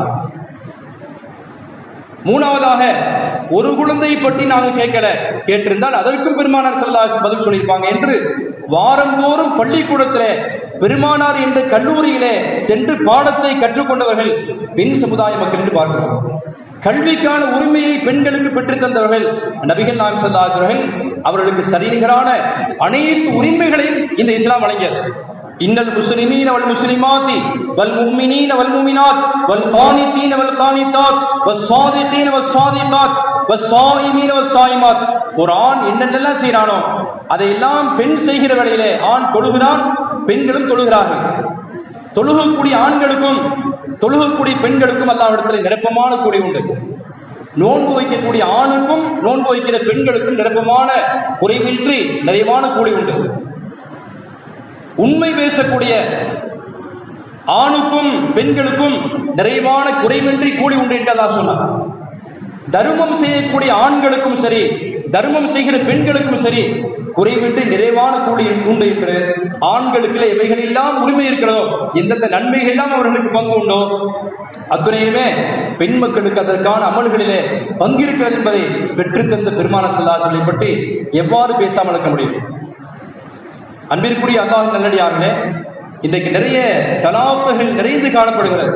காரணம் என்னன்னு சொன்னால், நம்மிடத்துல மார்க்கத்துறை ஞானத்தை பற்றி அவ்வளவா கவனமின்மை இருக்கிற காரணத்தினாலே அல்ஹம்துலில்லாஹ் இன்றைக்கு நிறைய இடங்களிலே நிஸ்வான் மதரசாக்கள் பெருகிவிட்ட பின்னாலே தலாக்குகள் ஓரளவுக்கு மட்டுப்பட்டிருக்கிறது. குடும்ப வாழ்க்கையினுடைய பிரிவினைகள் ஓய்ந்திருக்கிறது, குலாக்கள் நீங்கி இருக்கிறது.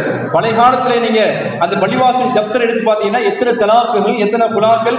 அல்ஹம்துலில்லாஹ் இப்பொழுது அந்த சதவீதத்தின் அடிப்படையில் பார்த்தால் ஓரளவுக்கு மார்க்கத்தை புரிந்திருக்கிற காரணத்தினாலே அந்த சதவீதத்தை போன்று இவ்வாறு இல்லை என்பதை புரிந்து கொள்ள வேண்டும். நபிகள் நாயகம் ஸல்லல்லாஹு அலைஹி வஸல்லம் ஒரு ஆணுக்கும் ஒரு பெண்ணுக்குமான கடமைகளையும் உரிமைகளை பற்றி சொல்லிக் கொடுத்தார்கள். நபி ஸல்லல்லாஹு அலைஹி வஸல்லம் இடத்துல முஆவியா ரலியல்லாஹு அன்ஹு என்கிற ஒரு நபி தோழர் வந்து கேட்டார், நாயகமே மா ஹக்கு ஸௌஜதி அஹதினா அலைஹி, நாயகமே ஒரு கணவன் தன்னுடைய மனைவிக்கு செய்ய வேண்டிய கடமைகள் என்னன்னு கேட்டார். யார் சொல்லலாம்? ஒரு கணவன் தன்னுடைய மனைவிக்கு செய்ய வேண்டிய கடமைகள் என்ன என்று கேட்டார். நிறைய நாடுகளிலே சிங்கப்பூர் மலேசியாலாம் பார்த்தீங்கன்னு சொன்னா திருமணத்துக்கு முன்னாலே ஒரு கணவனுடைய கடமை என்ன, கணவன் குடும்பத்தை எப்படி நடத்தணும், வியாபாரத்துல நீங்க சம்பாதிச்சா மனைவிக்கு எப்படி செலவு செய்யணும், பிள்ளைகள் பிறந்தால் அவர்களை எப்படி தர்த்தீபா வளர்க்கணும் என்பதற்கான கிட்டத்தட்ட 1 மாசம் 2 மாசம் அந்த குடும்ப வாழ்க்கைக்கான பயிற்சி எடுத்துக்கொண்ட பின்னாலே தான் அவருக்கு சர்டிபிகேட் கொடுத்துட்டால் தான் அவர் மணமேடையிலே மணமகனாக உட்கார முடியும். மலேசியாவில் இன்றைக்கும் இருக்கிறது. நிறைய நாடுகளில் அப்படி பயிற்சி வழங்கப்படுகிறது. ஒருத்தர் வியாபாரத்தை பற்றியே தெரியாமல் வியாபாரி ஆக முடியாது, எப்படி ஆக முடியாதோ, ஒருத்தர் ஓட்டுநர் பயிற்சியை அறிந்து கொள்ளாமல் இவர் எவ்வாறு டிரைவராக மாற முடியாதோ, இதுக்கெல்லாம் ஒரு தனி பயிற்சி இருக்கிறது. குடும்ப வாழ்க்கையை பெருமானார் எவ்வளவு தூரம் பயிற்சி அளித்திருக்கிறார்கள். அந்த கல்விகளை எல்லாம் கற்றுக்கொள்ளாமலேயே கணவனாக பரிணமிக்கிறார்கள், மனைவியாக வளம் வருகிறார்கள். அதனால தான் அங்கே பிரச்சனை ஏற்படுகிறது. அந்த சஹாபி சொன்னார், மாஹத்து ஸௌஜதி அஹதினாலே, நாயகமே ஒரு கணவன் தன்னுடைய மனைவிக்கு செய்ய வேண்டிய கடமைகள் என்ன என்று கேட்ட பொழுது பெருமானார் ஸல்லல்லாஹு அலைஹி வஸல்லம் சொன்னார்கள், அன்து துஇம தஆம இதா தஇம்த, நீங்கள் உணவு உண்டால் உங்களுடைய மனைவிக்கு உணவு கொடுங்கன்னு ஸல்லல்லாஹு அலைஹி வஸல்லம். உங்களுக்கு பிரியாணி என்று சொன்னால், நிறைய பேர் நம்ம ஆம்பளைங்க என்ன செய்யறோம்னு சொன்னா, இன்னைக்கு ஞாயிற்றுக்கிழமை அல்லது இன்னைக்கு வியாழக்கிழமை நான் ஒரு கல்யாணத்துக்கு போறேன், மேரேஜுக்கு போறேன், நீங்க பாத்துக்கங்க அப்படின்னு போயிடுவார். இவர் போய் நல்ல லெக் பீஸா அடிச்சுட்டு வருவார். அது மட்டும் இல்லாம இவர் சாப்பிடக்கூடிய அந்த உணவு தட்டு வந்து வச்சோடனே முதல்ல இவருடைய முகத்தோடு தெரியுற மாதிரி அந்த பிளேட்ல உள்ள லெக் பீஸ் வரைக்கும் போட்டோ எடுத்து அங்க பழைய கஞ்சியை குடித்துக் கொண்டிருக்கக்கூடிய மனைவிக்கு அனுப்பிடுவார். எப்படி சாப்பாடு சாப்பிடணும் பாத்தீங்களா அப்படின்னு. அப்ப அந்த மனசு நினைப்பாங்க, நாங்க இங்க பழைய கஞ்சி வெங்காயம், நீங்க அங்க பிரியாணி, மந்தி பிரியாணி, லெக் பீஸா, இதுதான் குடும்ப நடத்துற லட்சணமா அப்படின்னு பிரச்சனை இங்க ஆரம்பித்தோடு இருக்க காட்சி பார்க்கணும். நபிகள் நாயகம் ஸல்லல்லாஹு அலைஹி வஸல்லம் அற்புதமாக சொன்னார்கள், கணவன்டா அப்படித்தான் இருக்கணும்டாங்க, இலக்கணம் சொல்லிக் கொடுத்தார்கள். அன் துத்இம தஆம இதா தஇம்த, நீங்கள் என்ன உணவு உண்ணுகிறீர்களோ அதை உங்கள் மனைவி கொடுங்கண்டாங்க. உங்களுக்கு பிரியாணி அங்கே தயாராக இருக்கிறதுன்னு சொன்னால், கல்யாண மண்டபத்துக்கு நீங்க போறீங்களா, தாய்மார்கள் உங்களுடைய மனைவி மக்கள் வீட்டுல சும்மா இருக்கிறாங்கன்னு சொன்னால் அவர்களுக்கு பிரியாணிக்கான ஏற்பாடையாவது செஞ்சுட்டு போங்க என்று பெருமானார் ஸல்லல்லாஹு அலைஹி வஸல்லம் அந்த ஹதீஸில் அப்படித்தான் அதற்கு அர்த்தம். நாம் என்ன உணவை உட்கொள்கிறோமோ அந்த தரத்தை விட்டு சற்று கூட கீழே இறங்கிடாம அதே மாதிரியான அதே தரத்திற்கான உணவுகளை தர வேண்டும். நீங்கள் உணவு உண்ணுகிற நேரத்தில் மனைவியை அருகில் அழைத்து அமர வைத்து நீங்கள் உணவை ஊட்டி அழகுவார்கள் என்று மார்க்கம் சொல்லுவார்கள். என்றைக்காவது நம்ம சாப்பாட்டை மனைவியோட வாயில ஊட்டி விட்டு இருக்கிறோமா? ஆயிஷா ரலியல்லாஹு சொல்றாங்க, நபிகள் நாயகம் ஸல்லல்லாஹு அலைஹி வஸல்லம் பெண் மக்களிடத்திலே இந்த மார்க்கத்தை எப்படி போதித்தாங்க, குடும்பவியலை பற்றி எப்படி சொன்னாங்கன்னு சொன்னால், நபிகள் நாயகம் ஸல்லல்லாஹு அலைஹி வஸல்லம் என் அருகிலே அமர்ந்து சாப்பிடுவாங்க, ஒரே தட்டில் சாப்பிடுவாங்க.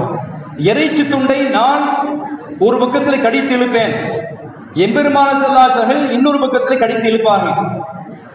அப்படின்னா நம்ம வித்த காட்ட முடியுமா? ஆஜத்துங்க இப்ப போய் அந்த மாதிரி கிடைச்ச பீஸ் கிடைக்கல, வேற பீஸ் எடுத்துட்டு சாப்பிடுங்களேன்றுவாங்க. ஆனால் நாயகம் ஸல்லல்லாஹு அலைஹி வஸல்லம் குடும்பவியலுக்கான தெளிவான வாழ்க்கை வழிமுறைகளை சொல்லி காட்டிருக்கிறார். அன் துத்இம தஆம இதா தஇம்த, நீங்கள் உணவு உண்ணுகிற வேளையிலே உங்கள் மனைவிக்கு உணவு கொடுங்கன்னு சொன்னாங்க ஸல்லல்லாஹு அலைஹி வஸல்லம்.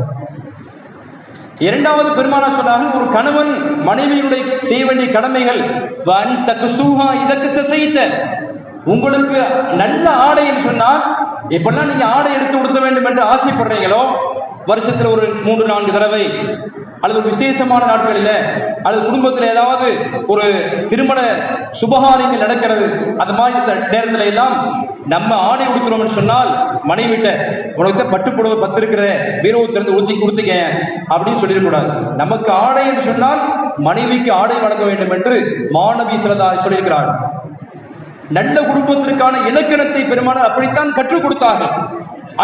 அன் தக்ஸூஹா இதக்கு தஸைத, நீங்கள் உங்களுக்கு 3000 ரூபாய்க்கு சட்டை துணி, 2000 கைலி என்று சொன்னால் 1000 ரூபாய் கைலி, 3000 சட்டை என்று சொன்னால் 4000 ரூபாய். மனைவிக்கு 1500 கொடுத்து வச்சு எடுத்துக்கமா அப்படின்னு கொடுத்துடக்கூடாது. நம்ம என்ன தரத்திலே ஆடை உடுத்துகிறோமோ, என்ன ரேட்டிலே நம்ம உடுத்துகிறோமோ அதே போன்று உங்களுடைய மனைவிக்கு ஆடை வணங்குங்கள் என்று ஸல்லல்லாஹு சொன்னார். மூணாவது பெருமானார் சொன்னார்கள், வலா தத்ரிபில் வஜ்ஹ, சில வேளைகளில் ஊடல் எல்லாம் இருக்கத்தான் செய்யும், அதை காரணம் காட்டி முகத்துல மட்டும் நீங்க அடிக்க வேண்டாம் என்று ஸல்லல்லாஹு சொன்னார். நல்ல குடும்பத்திற்கான இலக்கணம் அது. கோபம் வந்தா முதல் குத்து மூஞ்சில தான் வர்றான். கணவர் என்ன செய்யறாரு, எடுத்த உடனே ஒரே அடியில பல்லு 32 கிலோ வந்துறது மாதிரி அவர் வேகத்தை பூரா முகத்துல காட்டினார். முகம் என்பது ஒரு கண்ணாடியை போன்று, முகத்துல ஒரு சின்ன காயம் ஏற்பட்டால் கூட அது மாமனார் வீட்டு வரையும் போய் பிரச்சனை பூதாகரமாக மாறிடக்கூடாது என்பதற்காக நாயகம் ஸல்லல்லாஹு அலைஹி வஸல்லம் நீங்க முகத்துல தயவு செஞ்சு அடிக்காது. ஒரு நல்ல கணவன் எப்படி இருக்கு சொன்னால், சில வேளைகளில் மனைவியை அடிக்கிற மாதிரி சூழல் வரத்தான் செய்யும். கோபத்துல ஏதாவது பேசுற மாதிரி வர வேண்டியது இருக்கிறது, சில வேளைகளில் அடிக்கக்கூடிய சூழல் ஏற்பட்டு போய்விடுகிறது. ஆனால் நீங்க முகத்தில் அடிக்க வேண்டாம் என்று நபி ஸல்லல்லாஹு அலைஹி வஸல்லம் சொன்னதன் நோக்கம் என்னன்னு சொன்னால், உங்களுடைய பிரச்சனை 4 பேருக்கு தெரிய வேண்டாம் என்று ஸல்லல்லாஹு அலைஹி வஸல்லம் சொல்றாங்க. இவ்வளவு பெரிய அற்புதமான நடைமுறை அது. தன்னுடைய மகள் அன்னை ஃபாத்திமா ரலியல்லாஹு தஆலா அவங்க தினந்தோறும் நாயகம் ஸல்லல்லாஹு அலைஹி வஸல்லம் அவர்களிடத்துல அன்னை ஃபாத்திமா ரலியல்லாஹு தஆலா ஒரு நாளைக்கு 2-3 தடவை வந்துருவாங்க தகப்பனார் பார்க்கறதுக்காக. அல்லது நபி ஸல்லல்லாஹு அலைஹி வஸல்லம் தன்னுடைய அருமை மகள் ஃபாத்திமாவை பார்க்கறதுக்காக 2-3 வாட்டி போயிடுவாங்க. ஆரம்பத்துல மதீனாவுல வீடு ரொம்ப தூரமா இருந்தது. பிறகு ஒரு சஹாபி தன்னுடைய முழுமையான வீட்டை அப்படியே அன்னை ஃபாத்திமா ரலியல்லாஹு அன்ஹா அவங்களுக்காக அன்பளிப்பு சென்றாங்க. நாயகமே, உங்களுக்கு கொடுத்த என்னுடைய வீட்டை நான் அதுக்கு அருகிலேயே என்னுடைய இன்னொரு வீட்டை நான் அன்னை ஃபாத்திமாவுக்கு அன்பளிப்பு செய்கிறேன். இப்ப ஃபாத்திமா தன்னுடைய ஈரல் குலை துண்டான ஃபாத்திமா தன் அருகிலே வந்த பின்னாலே அடிக்கடி போய் பார்ப்பாங்க ஸல்லல்லாஹு அலைஹி வஸல்லம்.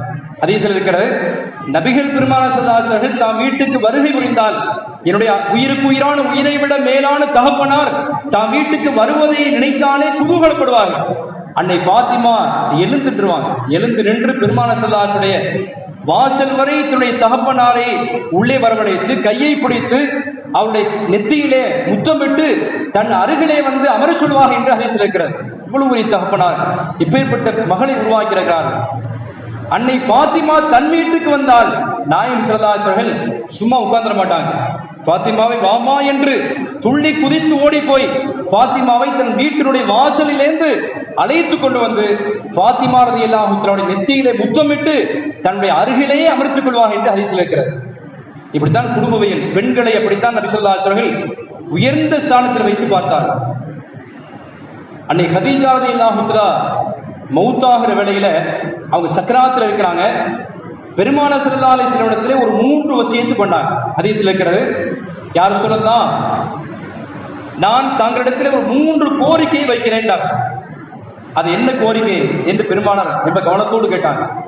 நாயகமே, இந்த உலகத்திலே தாங்களுக்கு நான் ஏதாவது குறைபட்டிருந்தால், குறைவு செய்தால், தங்களுடைய உரிமைகளிலே ஏதாவது குறை வைத்திருந்தால் நாயகமே நீங்கள் அல்லாஹ்வுக்காக என்னை மன்னித்து விட வேண்டும் என்று சொன்னார். இப்படிப்பட்ட ஹதீஜா அரபு தேசத்திலே அவர்கள் பல பில்லியன் டாலர்களுக்கு சொந்தமான மிகப்பெரிய கோடீஸ்வரி. ஒரு அமெரிக்காவினுடைய ஒரு வரலாற்று ஆசிரியர் குறிப்பிடுகிறார், 1400 ஆண்டுகளுக்கு முன்னாலே ஒட்டுமொத்தமான அரபு தேசத்தை தன் வசப்படுத்தியிருந்த வியாபார யுக்தியை கையாண்டவர்கள் தான் அன்னை ஹதீஜா ரலியல்லாஹு அன்ஹா. கோடான கோடி சொத்துகளுக்கு அதிபதி அவர்கள். நாயகத்தை தன் கணவனாக ஏற்ற பின்னாலே தன்னுடைய சொத்துக்களை எல்லாம் பெருமானார் ஸல்லல்லாஹு அலைஹி வஸல்லம் கால் பாதத்துக்கு வைத்தால், நாயகமே நீங்கள் நாடியவாறு செலவு செய்து கொள்கின்றார், நீங்கள் எனக்கு கணவராக கிடைத்தது பெரிய பாக்கியம் அது என்றாங்க. அப்பேற்பட்ட ஹதீஜா ரலியல்லாஹு அன்ஹா அவர்கள் சக்கராத்தில் இருக்கிறாங்க. நாயகம் ஸல்லல்லாஹு அலைஹி வஸல்லம் கண்ணீர் துளிகளை வடிக்கிறார்கள். ஹதீஜாவே, உனக்கு செய்ய வேண்டிய என் சொத்துக்களை எல்லாம் என் வசம் கொடுத்தாயே, நான் ஏழையாக இருந்தேன். அல்லாஹ் தஆலா வல்துஹா சூராவிலே நபியை பற்றி சொல்கிறார்,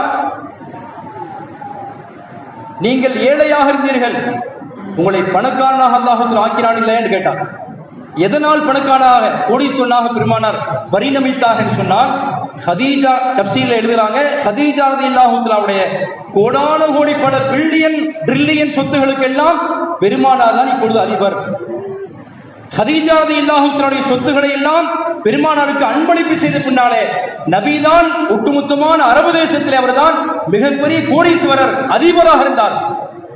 அவ்வளவு பெரிய சொத்துக்களை எல்லாம் வழங்கினாய ஹதீஜாவே, இன்றைக்கு கஃன் துணி கூட வழி இல்லாமல் இருக்கிறாய் என்று பெருமானார் துணை மனைவிக்கு செலுத்த வேண்டிய ஹக்கிலிருந்து நான் பின்தங்கிட்டேனோ என்று ஏக்கமடைத்தார்கள், கண்ணீர் வடித்தார்.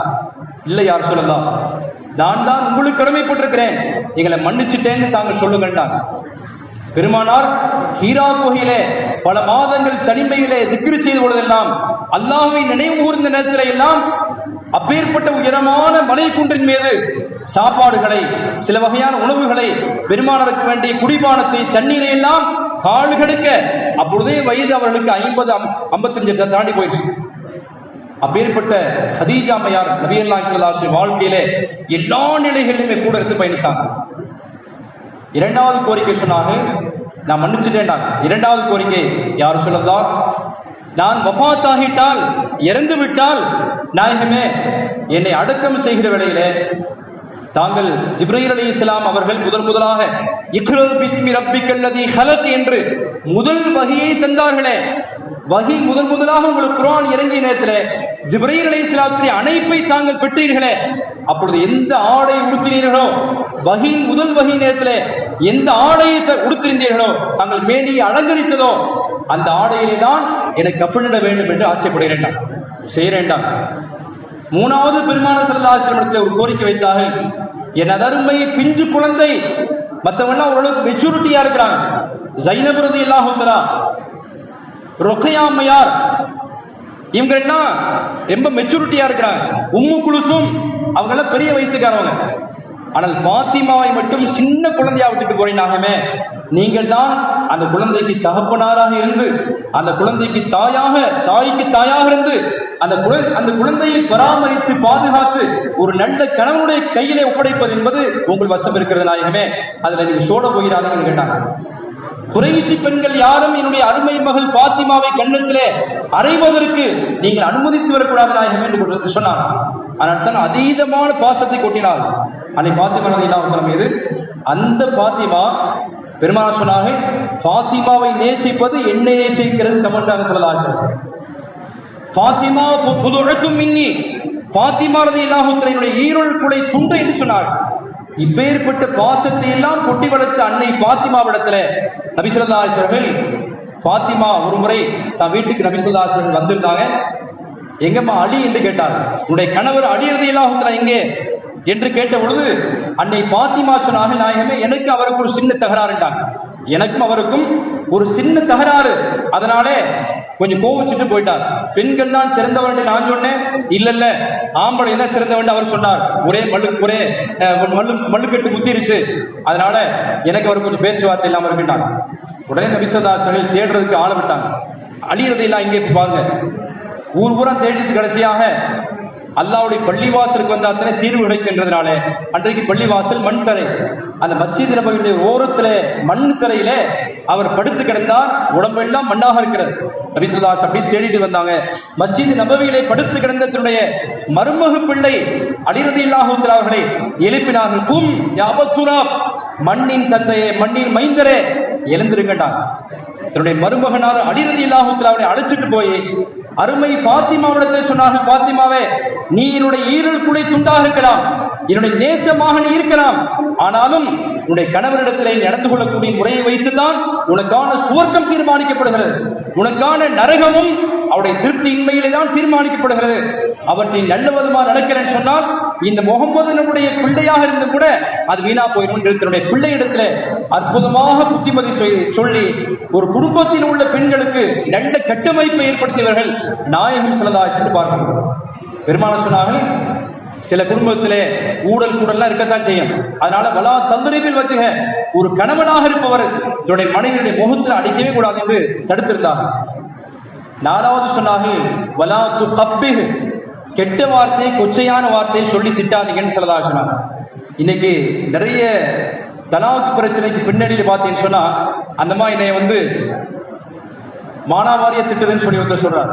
என்னை ரொம்ப தாறுமாறா திட்டுறாங்க, என்னை ரொம்ப ஏசுகிறார் அவர் என்றெல்லாம் அந்த ஏசுதலுக்கு பின்னாடி தான் குடும்ப பிரிவுக்கான பின்னணி இருக்கிறது என்பதை நாம் பார்க்கிறோம். ஒரு தாய் தாயினுடைய அன்பிற்கும் மனைவியுடைய அன்பிற்கும் மத்தியில் வித்தியாசம் இருக்குதான் செய்கிறார். ஒரு இடத்துல ஒருத்தர் அப்படி வந்தார், ஒரு சபைக்கு வருகிற பொழுது திடீரென்று ஒரு கல்லு தடுமாறி குப்புரடிச்சு விழுகிற போற மாதிரி வந்தார். வந்து உட்கார்ந்துட்டார். அந்த தாய் பார்த்து பதினெடிச்சு போய், என்னை பத்த ராசா கீழே விழுந்துராதான் அப்படின்னு தாய் பிள்ளையை பார்த்து அரவணைத்தார். இது தாயினுடைய பாசம். மனைவி சொன்னார், கண்ணை என்ன புடனையில வச்சிருக்கேன்னு கேட்டார். கண்ணை என்ன புடனையில வச்சிருக்கிற, பார்த்து வர்றதில்ல அப்படின்னு கணவனை பார்த்து சொன்னார். அதுவும் ஒரு வகையில பாசம்தான் என்று எடுத்துக்கொள்ள வேண்டும். நபி ஸல்லல்லாஹு அலைஹி வஸல்லம் இடத்துல அன்னை ஆயிஷா ரலியல்லாஹு அன்ஹா அவர்கள் மாதிரி பிரியத்துக்குரிய மனைவி வேற யாருமே இல்லை. ஆனாலும் ஆயிஷா ரலியல்லாஹு அன்ஹா அவருடைய பிரியத்தை மற்ற மனைவிமாரிடத்திலே வெளிப்படுத்த மாட்டாங்க. ஸல்லல்லாஹு அலைஹி வஸல்லம் ரொம்ப ஹிக்மத்தா கையாளுவாங்க. ஆயிஷா ரலியல்லாஹு அன்ஹா ஒரு முறை கேட்டால், நாயகமே, தாங்கள் என் மீது அதிகமாக பிரியமா இருக்கிறீங்களா மற்ற மனைவிமாரிடத்திலேன்னு கேட்டாங்க. ஆயிஷா, என்ன இப்படி கேட்டு போட்டேன்? ஆயிஷாவே, உன் மீதுதான் நான் உயிருக்குயிரா நேசிக்கிறேன். ஆயிஷா நாய்க்கு ரொம்ப சந்தோஷம். நாயகமே, மற்ற மனைவி மாடத்தில் இது சொல்லுவீங்களான்னு கேட்டாங்க. ஆஹா, அங்கதானே சிக்கல் ஆரம்பிச்சிருச்சு. யார் சொல்லலாம்? இது மற்ற எல்லா மனைவி மாடத்தையும் சொல்லுவீங்களா? ஆயிஷா மீது தான் பிரியமாக இருக்கிறேன் என்பதை மற்ற மனைவிமார்களுக்கு தெரிவிக்க வேண்டும் சொன்னாங்க. நபி ஸல்லல்லாஹு அலைஹி வஸல்லம் சரிட்டாங்க. ரொம்ப மதிநுட்பமானவர்கள் ஸல்லல்லாஹு அலைஹி வஸல்லம். இந்த பிரச்சனை எப்படி சால்வ் பண்றது அப்படிங்கிற நுணுக்கத்தை கற்றறிந்திருந்தார்கள். நபி ஸல்லல்லாஹு அலைஹி வஸல்லம் சொன்னாங்க, ஒரு பேரிச்சம்பளம் ஒன்றை அன்னை ஆயிஷா ரலியல்லாஹு அன்ஹா கையில கொடுத்தாங்க. கொடுத்துட்டு சொன்னாங்க, ஆயிஷாவே, இந்த பேரிச்சம்பளத்தை உனக்கு மட்டும் தான் கொடுக்குறேன். இந்த பேரிச்சம்பளத்தை கொடுத்ததை மற்ற மனைவிமாரிடத்துல நீ சொல்ல வேண்டாம். எதுக்கு இப்படி சொல்றாங்க ரசூலுல்லாஹ்? உண்மை புரியல. அப்படின்னு அவங்க வித்தியாசம் நினைச்சிட்டு சரி பரவாயில்ல, நமக்கு என்ன ரசூலுல்லாஹ் கொடுத்த பேரிச்சம்பழத்தை யாரும் சொல்லக்கூடாது, அவ்வளவுதானே, சொல்லாம இருந்துட்டு போறோம் அப்படின்னு முடிவெடுத்துட்டு ஒவ்வொரு வீடா போய் நபி ஸல்லல்லாஹு அலைஹி வஸல்லம் தன்னுடைய பாக்கி இருக்கும்படியான 8 மனைவிமாருடைய கையிலேயுமே ரசூல் ஸல்லல்லாஹு அலைஹி வஸல்லம் போய் பேரிச்சம்பழத்தை கொடுத்துட்டு அதே மாதிரி சொன்னாங்க, இந்த பேரிச்சம்பழத்தை உங்களிடத்து கொடுத்தத யார்ட்டையும் சொல்ல வேண்டாம்னாங்க. மறுநாள் சபை கூடியது. எல்லா மனைவிமாரும் வந்துட்டாங்க. ஆயிஷா ரலியல்லாஹு அன்ஹா கண்ணை காட்டுறாங்க. யார சொல்லதா, என் மீதுதான் பிரியமாக இருக்கிறதாக நீங்க சொன்னீர்களே, அதை சொல்லுங்கன்னு அதுக்கு அர்த்தம். சபையில சொல்லுங்கட்டாங்க. நபிகள் பெருமானார் ஸல்லல்லாஹு அலைஹி சொன்னார்கள், நான் எந்த மனைவியை அதிகமா நேசிக்கிறேன் சொன்னால், யாருடைய கையில நான் பேரிச்சம்பழத்தை கொடுத்தேனோ அந்த மனைவியைத்தான் அதிகமாக நான் விரும்புகிறேன். எல்லா மனைவிமாரே ரொம்ப சந்தோஷப்பட்டாங்க. அல்ஹம்துலில்லாஹ், நமக்கு பேரிச்சம்பழம் கிடைச்சிருச்சு, நமக்கு பேரிச்சம்பழம் வந்தது என்று அந்த பேரிச்சம்பழம் கிடைத்த தகவலை வெளியிலே யாருக்கும் சொல்லல. அந்த தகவலாகிறது அவர்களை சமாதானப்படுத்துவதற்கு, இதைவிட குடும்ப வாழ்க்கையை சீர் செய்வதற்கு, அடித்துக் கொள்ளுகிற கணவன் மனைவிக்கு மத்தியிலே எவ்வாறு சூட்சமத்தை கையாண்டு அந்த குடும்பத்துடைய பிரச்சனையை லாபகமாக சமாளிக்க தெரிந்தவர் அண்ணல் பெருமானார் ஸல்லல்லாஹு அலைஹி வஸல்லம் என்பதை நாம் பார்த்து வியக்கிறோம்.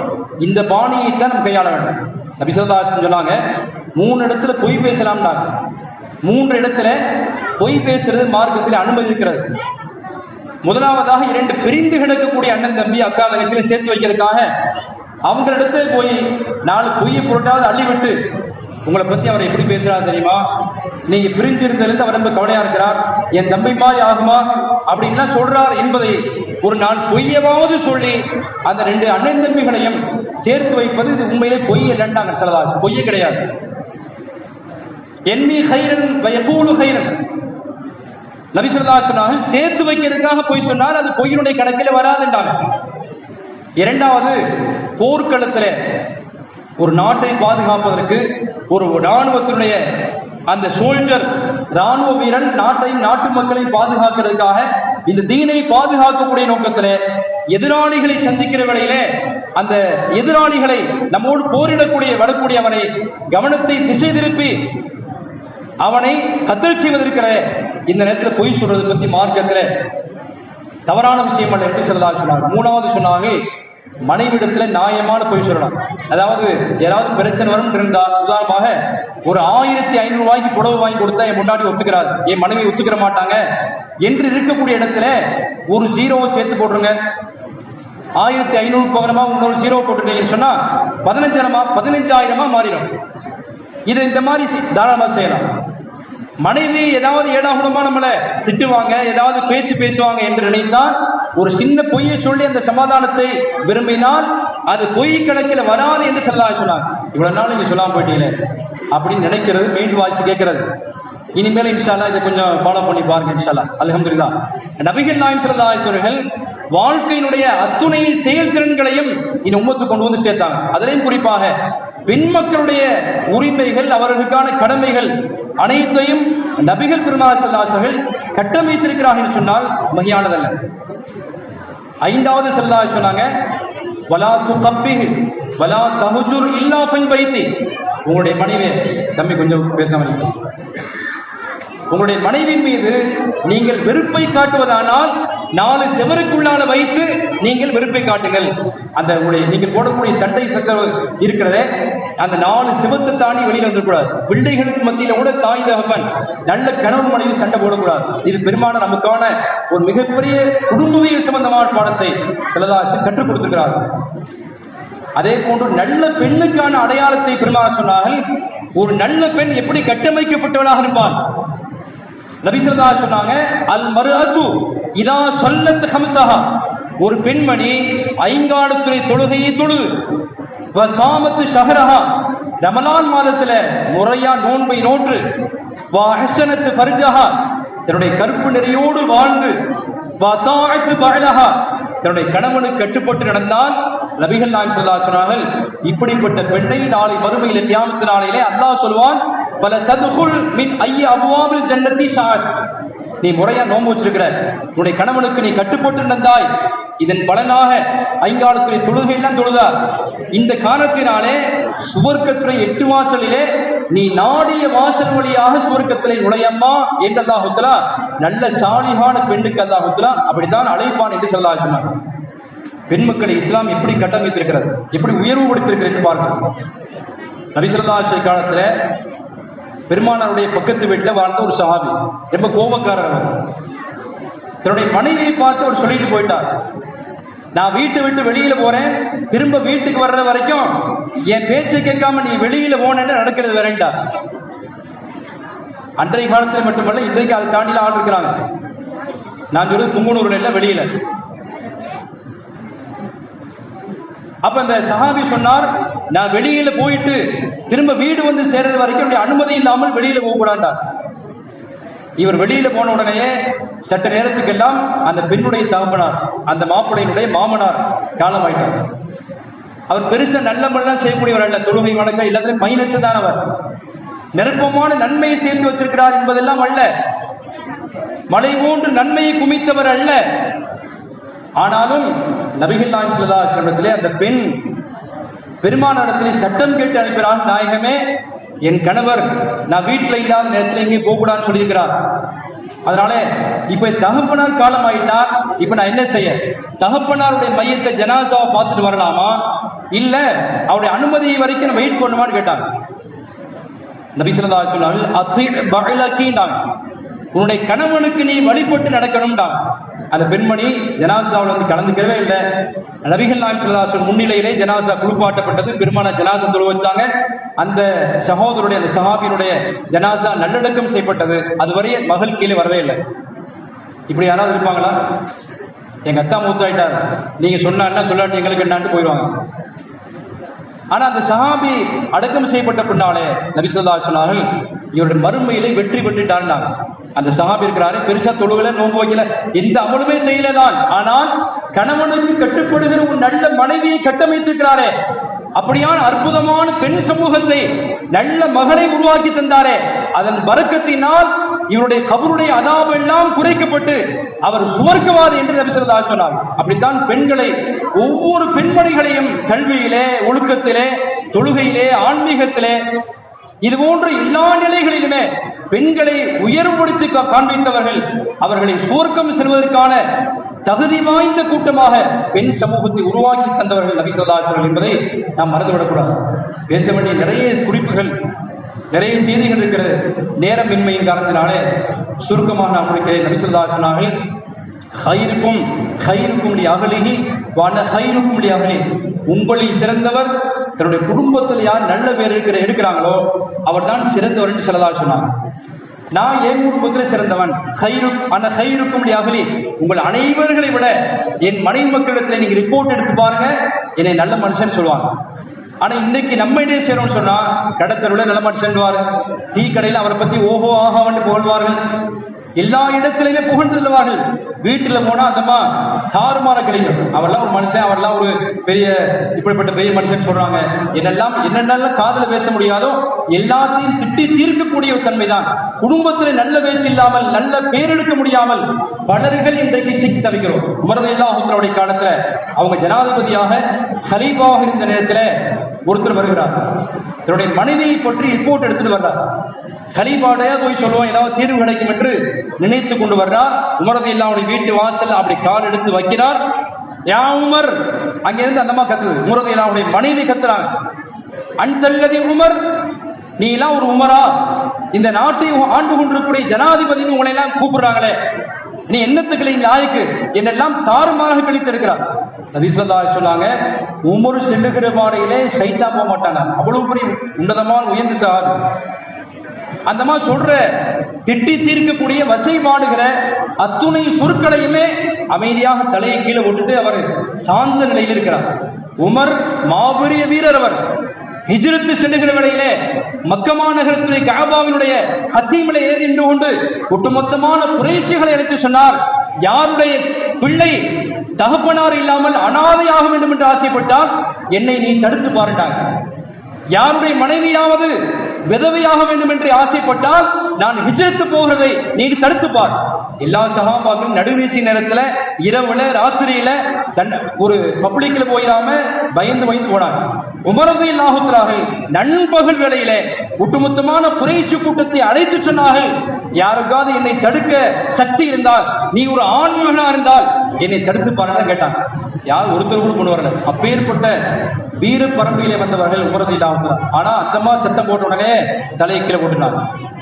இவர் காதார கேட்டு ஓட்ட முடிச்சிட்டார், நம்ம வீடு பரவாயில்ல, இவர் உமர் ரலியல்லாஹுடைய மனைவி அந்த கிளி கிழிக்கிறாங்கன்னு சொல்லிட்டு இங்கே ரிப்போர்ட் செய்ய வேண்டிய இடம் இது இல்ல, நம்ம மூளை பரவாயில்லன்ட்டு அவர் ஓட்ட முடிச்சிட்டார். இவர் ஓடுறத அந்த உமர் ரலியல்லாஹு அன்ஹு பார்த்துட்டாங்க. பார்த்து விட்டு சொன்னார்கள், அவர் கூப்பிடுங்க, சீக்கிரம் கூப்பிடுங்க. அவர் கூப்பிட்டு அருகில வச்சு கேட்டாங்க, என்ன ஓடுறீங்க, என்ன விஷயத்துக்காக வந்தீங்க? இல்ல, என் மனைவிக்கு நாவு கொஞ்சம் நீளம், சகட்டு மேலே பேசுறா. ஆனா அதை ரிப்போர்ட் எடுத்துட்டு உமர் ரலியல்லாஹு அன்ஹு இந்த நாட்டினுடைய ஜனாதிபதியினுடைய வீட்டுல வந்து உங்களிடத்துல நான் ரிப்போர்ட் சொல்றதுக்காக வருகை புரிந்தேன், உங்க மனைவி என் மனைவி விட கொஞ்சம் ஓவர் டோஸ் கொடுத்துருச்சு, அதிகமா பேசுற பார்த்து நம்ம வீட்டுக்காரமா பரவாயில்ல அப்படின்னு என்னை நானே சமாதானப்படுத்திக் கொண்டேன்.